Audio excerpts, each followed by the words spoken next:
Hey campers, I'm Jonathan. I'm the camp beekeeper here at Camp Whitcomb Mason.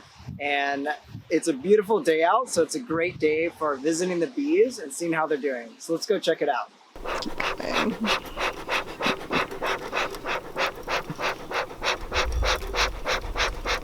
So beekeepers have a variety of tools. Our perhaps most important tool is what we call the Hive tool. This is my favorite because my name is Jonathan and it has a little J to it, so this is obviously my favorite tool. But we use it as a pry bar to kind of break apart all the components of the hive. We also have a bee brush, which we can use to gently brush the bees, and we literally will do that. We don't want to squish them, they don't like that. But then the third tool that we always want to bring is a smoker. And the smoker, it just burns smoke, or burns fuel, emits smoke.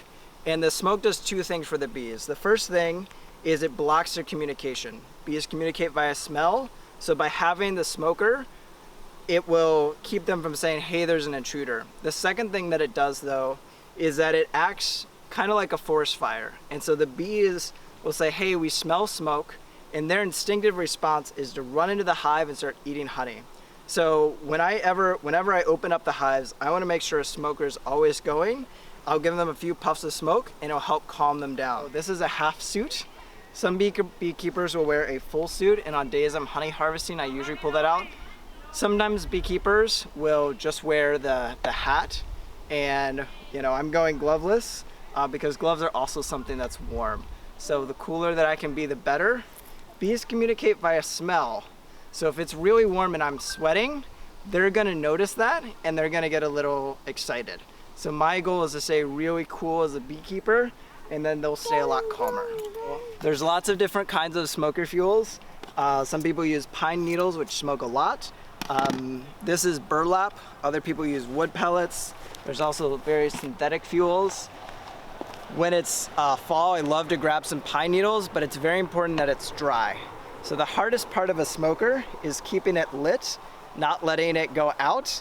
And unfortunately, it's very easy for the smoker to go out, especially on cooler days. Today is warm, so it's a little bit easier in the summer, but perhaps keeping the smoker lit is the most challenging task of being a beekeeper.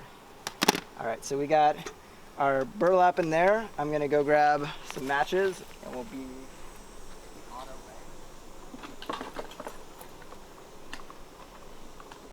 Fire is of course a hazard, especially when it's dry. So it's really important to come prepared. You'll notice that I have a fire extinguisher. I also have water around. And so it's really important to just always be mindful that this gets really hot. It can start fires. And so we just always want to be careful.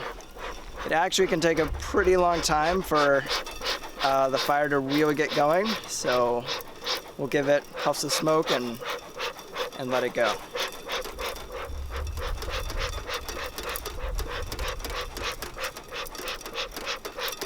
If you're interested in bees, what I highly recommend is you want to go find somebody who has bees and you want to try it. And you want to work with somebody who's done beekeeping before. There's a couple cool bee clubs around the area. One of them is the Milwaukee Waukesha Beekeepers Association. We have a bee yard and we invite people to come out and try bees. So if you want to just get your feet wet, join a bee club or come out to camp just to see a little bit of what it's like.